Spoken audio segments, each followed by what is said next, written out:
Mukhang hindi pa rin talaga pwede.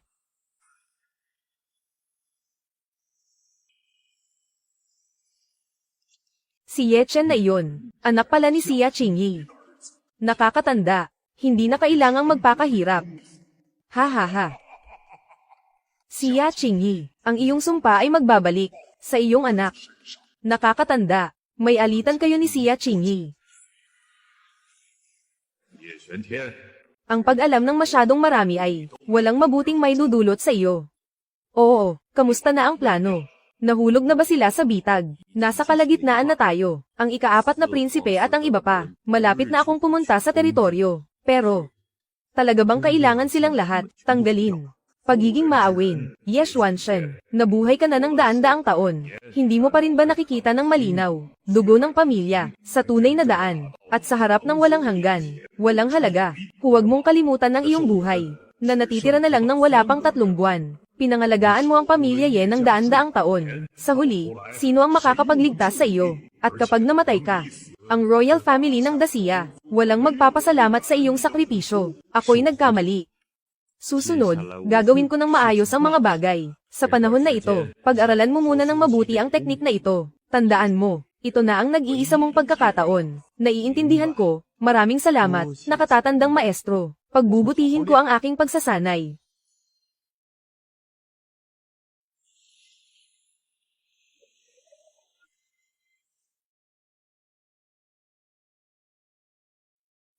Bakit?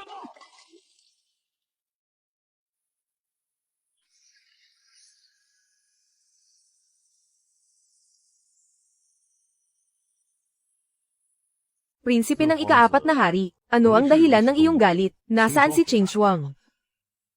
Nakatatandang maestro Qing Yanzi. Si ate Qing Shuang ay pinatay ni Ye Chen. Pinatay? Ano? Si Ye Chen. May babaeng nagsasabing, sugo siya ng Taichu Holy Land. Malakas ang kakayahan. Banal na lugar ng Taichu.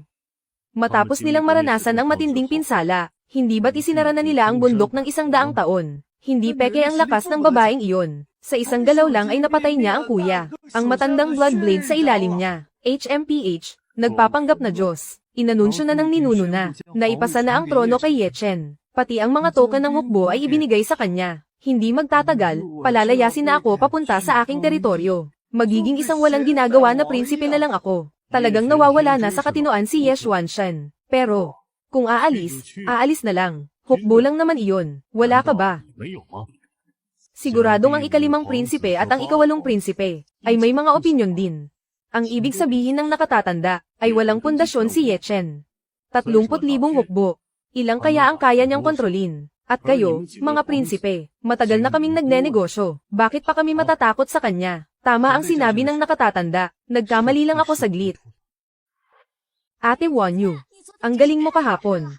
Pwede mo ba akong turuan? Miss, ang aking kakayahan ay hindi gaanong mahalaga. Kapag natapos na ang lahat dito, sumama ka sa akin pabalik sa banal na lugar. Siyempre, magkakaroon ka ng pinakaangkop na guro na magtuturo sa iyo. Totoo ba? Napakagaling. Mahal na prinsipe, nagpadala ang matandang ninuno ng tigre na simbolo.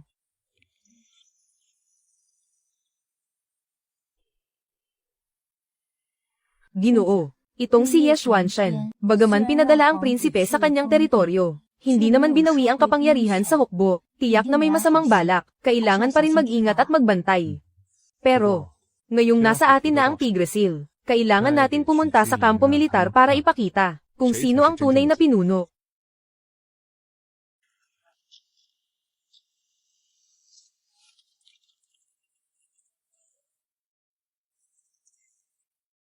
Mukhang may gustong magbigay sa akin ng leksyon. Mahal na prinsipe, tatawag ako ng tao, hindi na kailangan. Kung nagpapanggap silang bingi at pipi, gagamitin natin ang paraan na maiintindihan nila.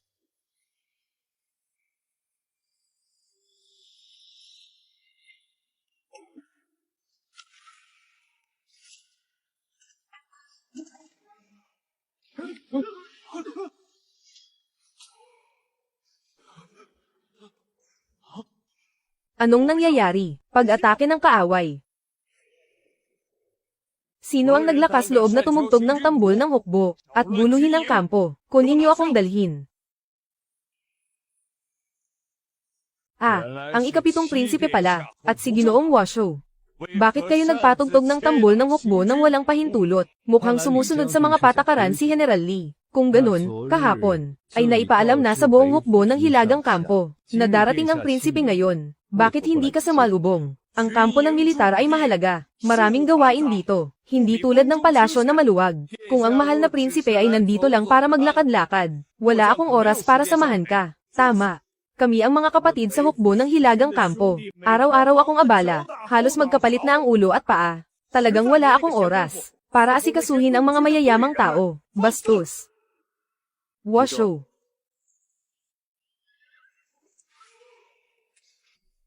Ang ibig sabihin ni Deputy Zhao, na ang pagpunta ko rito, ay nakakaabala sa inyong trabaho. Hindi ako maglalakas loob. Sinasabi ko lang ang totoo. Ang kampo militar ay isang lugar kung saan ang lakas ang nangingibabaw. Hindi ito isang dekorasyon para magpakitang gilas. Kung ganun, gagamitin ko ang mga alituntunin ng kampo militar para makipag-usap sa inyo.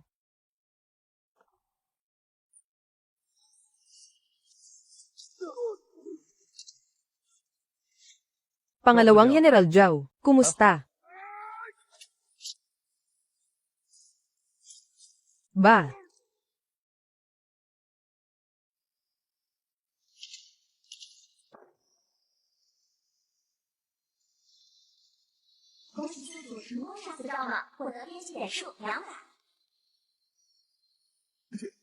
Kamahalan. Mukhang medyo mabigat ang kamay ko. Hindi kaya magalit si General Lee. Hindi po ako maglalakas loob. Tara na. Mahal na prinsipe, dito po.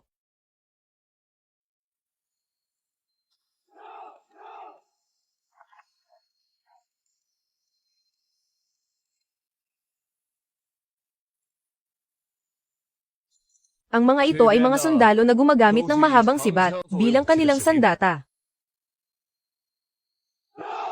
Ang sibat ang hari ng lahat ng sandata. Simula bukas, magdagdag ng 1 oras ng pagsasanay araw-araw. Isabit ang bato sa dulo ng sibat. Kailangan ng maayos na paghinga. Hindi dapat manginig ang baril. Oo, una, sa panahon ng pagsasanay, huwag magpabeya at magloko. Pangalawa, bawal uminom ng alak habang nasa hukbo. Ikatlo, 1 beses kada buwan, kumpletong pagsasanay.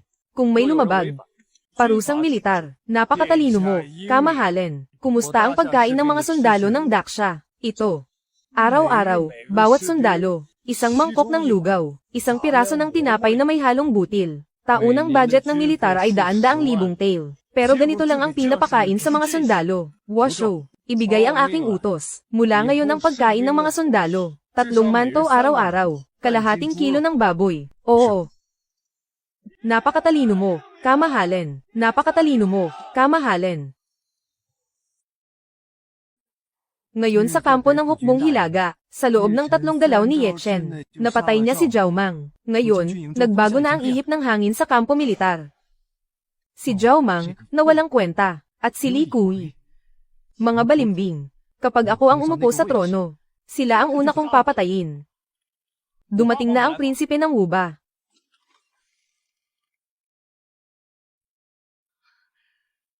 Nandito na kayo. Ang sinabi ko, ano ang napag-isipan nyo? 3 tayong magtutulungan para talunin si Ye Chen. Kayang-kaya natin ito. Pumapayag kami. Pagdating bukas sa teritoryo, magpapakilos na tayo ng mga hukbo. Maghanda ng hukbo sa lalong madaling panahon. Ngunit, sa kabila ng ating mga ninuno, paano natin ipapaliwanag ito? Kung tunay na kinikilala siya ng ating mga ninuno, bakit pa nila itatago ang ating kapangyarihan sa hukbo? Ito'y dahil lamang sa takot sa tinatawag na banal na lupain ng Taichu.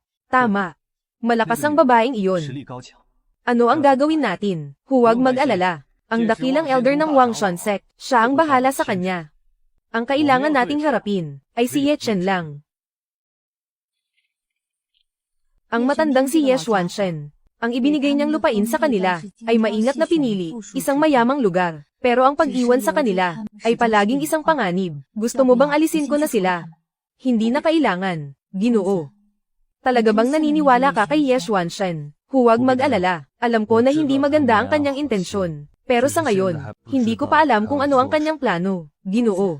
Ang emperador ng Dacia. Ano ba ang meron sa pagiging emperador? Ang aking Taichu Shenggong ay naghihintay sa iyong pagbabalik, pero kailangan matapos muna ang mga bagay sa Daksha. Gayunpaman, magpadala ka muna ng ilang mga dalubhasa para may kasiguruhan tayo.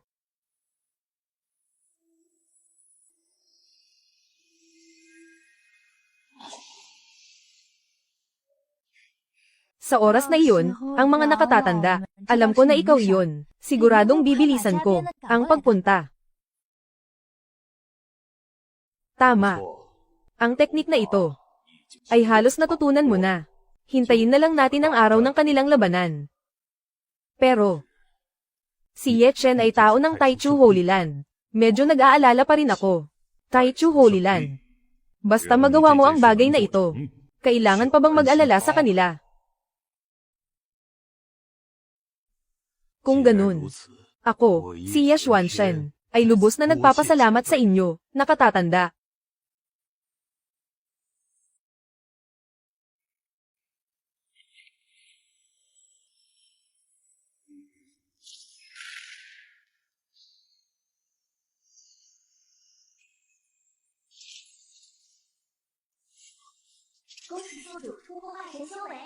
Ito ba ang pag-akyat sa Diyos? Kamahalan, nakahanda na ang lahat. Mabuti. Panahon na para suriin ang kanilang mga pagsasanay.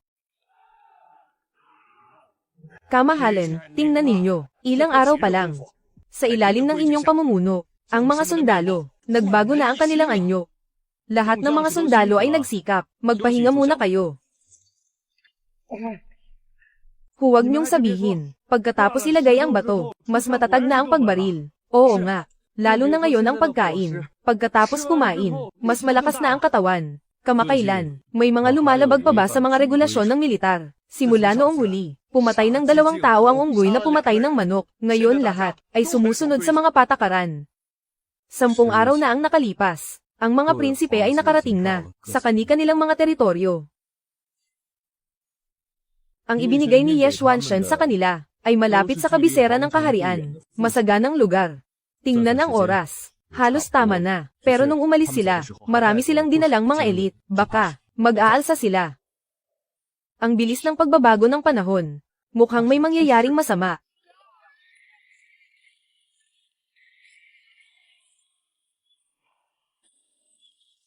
Kamahal Maalan, masama ito, Kamahal Maalan, mahalagang balita, ang ika-4 at ika-5 prinsipe, pati ang ika-8 prinsipe, nag-alsa sila. Ano? Nagtipon sila ng 200,000 sundalo, malapit na sila sa palasyo, wala pang 30 milya ang layo, hindi na sila makapaghintay. General Lee, ikaw ang mamuno sa mga sundalo, sa labas ng kanlurang tarangkahan, ipakita mo sa kanila. Ang husay ng hukbo ng hilagang palasyo. Tinatanggap ko ang utos. Washo, bumalik ka muna sa palasyo at bantayan si Chinga. Papuntahin mo si Wanyo sa kanlurang pintuan upang makipagkita sa akin. Oo.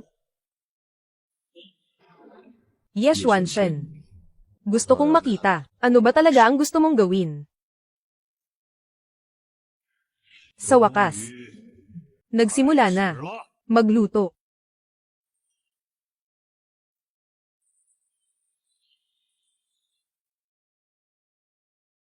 Ye Chen, 5 taon ka nang nasa labas. Hindi mo pa napaglingkuran ang mga tao. Tulungan ang ama mong hari. Bakit pagbalik niya?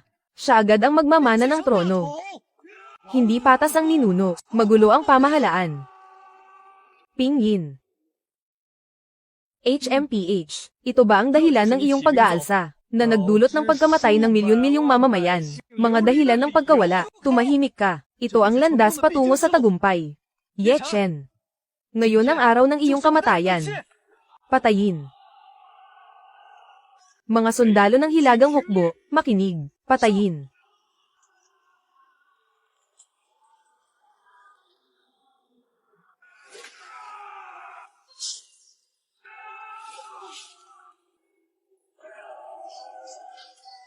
Ginoo. Huliin ang pinuno para mahuli ang lahat. Mas mabuti na ako na ang unang humarap sa kanilang tatlo. Salamat, Wanyo. Mag-ingat ka.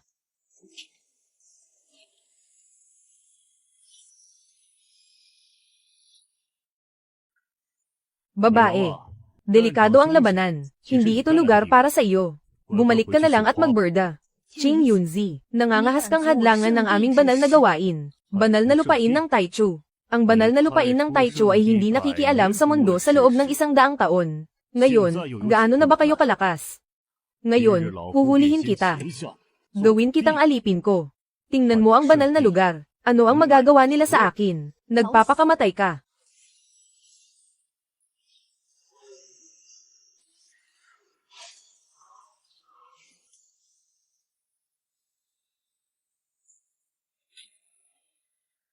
Si Qing Yunzi ay nakipaglaban na sa babaeng iyon. Ngayon, tayo naman.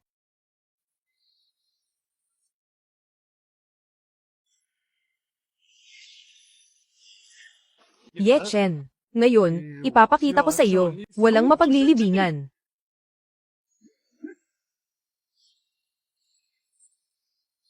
Paano posible? Sa inyo lang.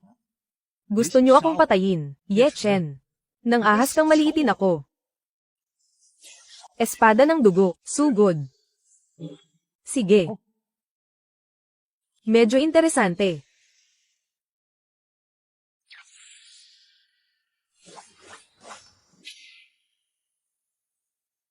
Ang puso ng kalangitan at lupa, ang dilaw at itim ay nagtatakda ng mundo. Ang kalangitan at lupa ay sama-samang hinahangaan. Ang espada ay nag-angat sa 9 na langit.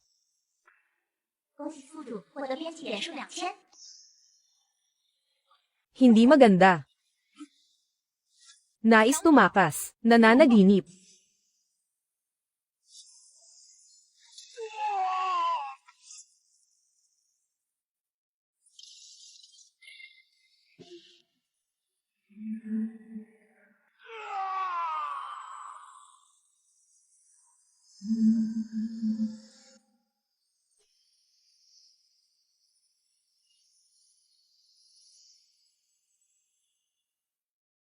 Sa wakas, muling dumating ang araw na ito. Ye Chen, talagang salamat sa'yo.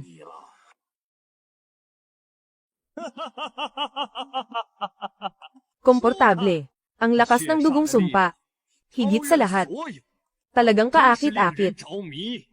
Kaya, ito ba ang layunin mo? Gamitin ang buhay ng maraming tao para sanayin ang demonyong kasanayan. Tama. Ang aking dugo ng kasamaan na kasanayan ay isang sinaunang lihim. Kailangan ng dugo ng libu-libong nilalang. At dugo ng pinakamalapit na kamag-anak para sa huling sandali ng buhay. Upang baguhin ang kapalaran. Ngayon, isang hakbang na lang. Mabuting bata. Ialay mo ang sarili mo sa akin. Katawan ng walang hanggan. Ito'y isang bihirang pagkakataon na makahanap ng isang likas na katawan ng Dao. Kailangan lang kitang lamunin. Ang aking dugo ng kasamaan na pag-agaw ng langit na kasanayan ay magiging ganap. Ye Xuanzhen, paano mo nagawang mag-ensayo ng ganitong kasamaan? At nais pang saktan ang Ginoo. Hindi mo ba? Binibigyan ng halaga ang dakilang sagradong lupain. Dakilang sagradong lupain. Kung 100 taon na ang nakalipas, baka natakot pa ako sa inyo ng kaunti. Pero nagtago kayo ng 100 taon, at hindi nagpakita. Ngayon, malapit nang matapos ang aking demonyong kapangyarihan. Nag-aalala pa rin ako para sa iyo. Hindi sapat ang Taichu Holy Land. Walang galang. HMPH. Walang kakayahan.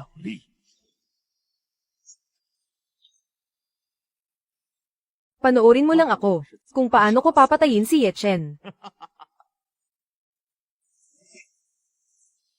Ye Xuanzhen, nang ahas kang galawin ang mga tao ng Taichu Holy Land, napakalakas ng loob mo.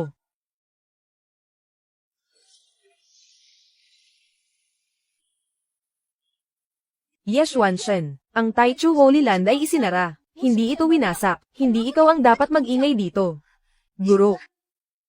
Pagbati, batang Panginoon, tumayo ka. Ye Xuanzhen, ikaw na ninuno ng dakilang siya. Paano mo nagawa ang ganitong kalupitan? Pumatay ng sariling pamilya, at mag-aral ng masamang kapangyarihan. Hindi ito matanggap ng langit, banal na lugar ng simula. Kayo mismo ay hindi na makakatakas. Pero gusto nyo pa rin makialam sa dakilang siya. Anong kalokohan ang sinasabi mo? Ngayon ikaw ang hindi na makakatakas. Ngayon ang Taichu Holy Land ay kumikilos para sa langit. Para alisin ang demonyong ito.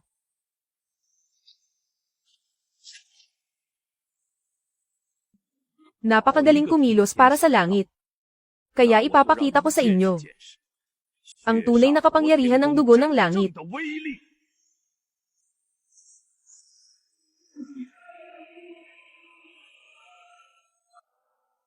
Lihim na sining ng simula. Liwanag ng buwan na naglilinis ng mundo.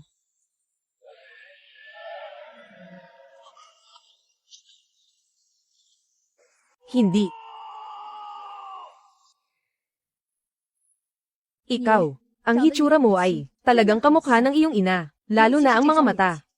Ngunit, ang mga kaguluhan sa mundong ito ay tapos na. Manatili ka rito. Talagang ang perlas ay natatakpan ng alikabok. Pakiusap, sumama ka sa akin pabalik sa banal na lugar. Ang posisyon ng hinaharap na banal na anak ay para sa iyo lamang. Matandang Chingru, tatanggapin ko ang bagay na ito. Ngunit, hindi pa tapos ang mga bagay sa Daksha. Hayaan mo munang ayusin ko ang mga bagay dito. Ang binata ay isang taong may malasakit at prinsipyo. Dapat lang na ganito, may simula at wakas. Ito ang pundasyon ng dakilang daan. Ye Chen. Magkikita pa tayo muli.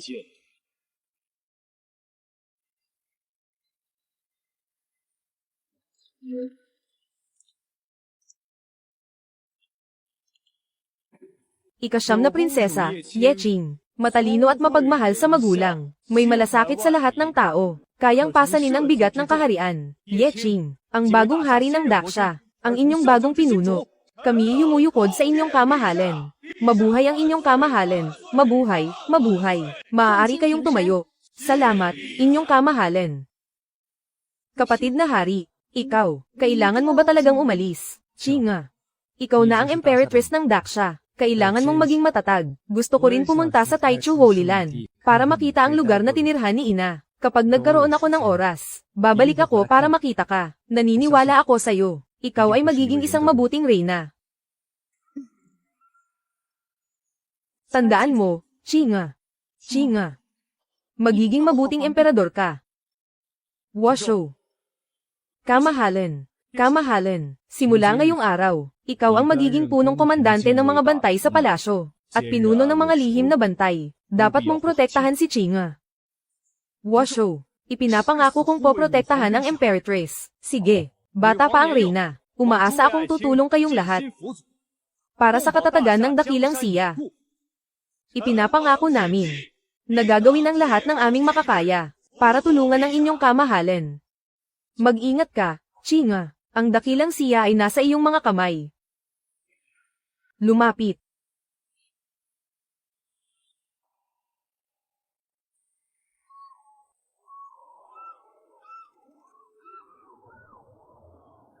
Mula sa digmaan 100 taon na ang nakalipas. Ang mga yaman ng banal na lugar ay halos naubos. Ngunit ang daan ng langit ay hindi magwawakas sa amin. Ang dugo ng banal na babae ay sa wakas bumalik. Tiyak na magagampanan niya ang layunin ng banal na babae. Pangungunahan niya tayo pabalik sa Rurok, HMPH. Mukhang masyadong optimistiko ang Panginoon. Hindi pa nga natin siya nakikita. Paano kung maganda lang sa paningin pero walang silbi? Hindi ba't ilalagay nito sa panganib ang ating 1000 taong pundasyon? Ang pagbabalik ng dugo ng banal na babae ay isang malaking bagay para sa buong banal na lupain. Kahit wala si Ye Chen, ang anak mong walang silbi, ay hindi rin kayang pasanin ang tungkulin. Bilang susunod na banal na anak, si Yahong. Bumalik na sila.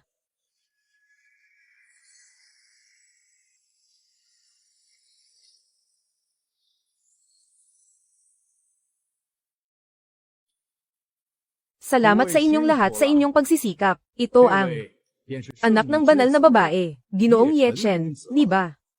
Ye Chen, nagbigay galang sa banal na Panginoon, at sa mga matatanda. Isa siyang chaotic immortal body, magaling. Hindi ako binaygo ng langit. Sana'y mapayapa ang kaluluwa ng banal na babae sa langit. Tunay ngang ang mga bayani ay nagsisimula sa kabataan, ngunit, hindi ko alam kung gaano nakalakas ang iyong kapangyarihan ngayon. Sa iyong paglalakbay, may natutunan ka bang mga kapakipakinabang na kasanayan? Ang Ginoo ngayon ay nasa antas ng pag-transform ng espiritu. Ang Primordial Chaos Sutra, lalo na't napakahusay. Ano? Pagbabago ng Diyos. Pagbabago ng Diyos, maganda yan. Talagang kahanga-hanga ang kabataan. Elder Siayu, kung tama ang aking pagkakaalala, ang iyong anak, ngayon ay halos 90 anyos na siya. Ang kanyang kakayahan ay tila nasa huling yugto pa rin ng Golden Core. Ang binata ay may pambihirang talento na hindi kayang pantayan ng aking anak. Sige. Napakaganda. Chaotic Immortal Body. Mahina ang kapangyarihan. Ito ang ating banal na lugar. Palatandaan ng muling pagbangon. Pinoprotektahan ng mga ninuno. Ye Chen. Dahil ikaw ay may katawan ng immortal na kaguluhan. Ayon sa pinakamataas na sinaunang batas ng banal na lugar, maaari mong tanggapin agad ang pamana ng banal na lugar. Ano? Panginoon. Bagamat ang binata ay may pambihirang talento, ngunit siya ay bata pa. Mas mabuti pang mag-ensayo pa ng ilang taon, para mas sigurado. Ang sinasabi ko, ay para sa inyong kapakanan. Hindi ko intensyon na pahirapan, Elder Xiaoyu. Ito ay itinatag ng aming unang guro, bilang pinakamataas na sinaunang utos. Ang may taglay ng Chaotic Immortal Body, ay maaaring tumanggap ng pamana. Nais mo bang suwayin ang utos ng aming mga ninuno? Hindi po maglalakas loob ang inyong disipulo. Ang utos ng mga ninuno, dapat sundin. HMMP, mabuti na lang at hindi ka naglakas loob. Ang usapin ng pamana, ay may kinalaman sa kinabukasan ng banal na lugar. Hindi dapat hayaan ang mga traidor na maghari. Ye Chen, sumama ka sa akin.